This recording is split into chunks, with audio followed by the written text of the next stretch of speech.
ভূমি অফিসে অনিয়ম দুর্নীতির অভিযোগ দীর্ঘদিনের, হাতে নাতে তা ধরা পড়ায় গাজীপুরের কাশিমপুর ভূমি অফিসের তহসিলদার সহ 4 কর্মকর্তার সবাইকে সাময়িক বরখাস্ত করা হয়েছে।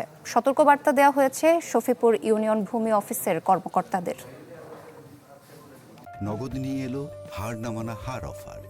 সর্বনিম্ন 10,000 টাকা রেমিটেন্স নগদে পাঠালে থাকছে স্বর্ণের হার জেতার সুযোগ।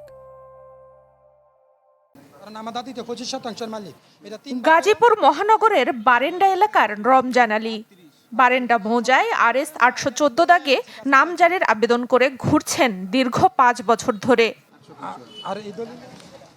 অভিযোগ, ভূমি অফিসের কর্মকর্তাদের চাহিদা পূরণ করতে না পারায় খারিজ পর্চা পাচ্ছেন না তিনি। আমাকে খারিজ দিবে বলছে, এই সিলিন্ডার যান, এদিকে আসেন। এই পর্যন্ত আমি 5 বছর যাবৎ শুধু এই খারিজটার জন্য ঘুরতেছি। রমজান আলীর মতো আরো অনেকের বিস্তর অভিযোগ ভূমি অফিসের কর্মকর্তাদের বিরুদ্ধে।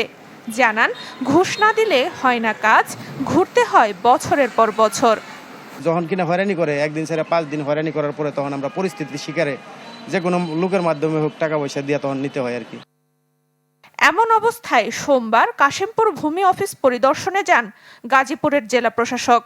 নানা অনিয়মের অভিযোগে তহসিলদার ওয়াজেদ আলী খান সহ 4 কর্মকর্তার সবাইকে সাময়িক বরখাস্ত করেন তিনি। পরে শফিপুর ইউনিয়ন ভূমি অফিসে যান জেলা প্রশাসক। সেখানে সেবা প্রত্যাশীদের ভোগান্তি দেখে ইউনিয়ন ভূমি অফিসের কর্মকর্তাদের সতর্ক করেন।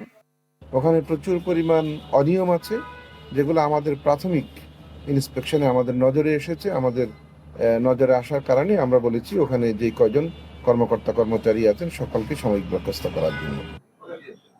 এ সময় ভুক্তভোগীদের সাথে কথাও বলেন গাজীপুরের জেলা প্রশাসক। Desk report, channel 24।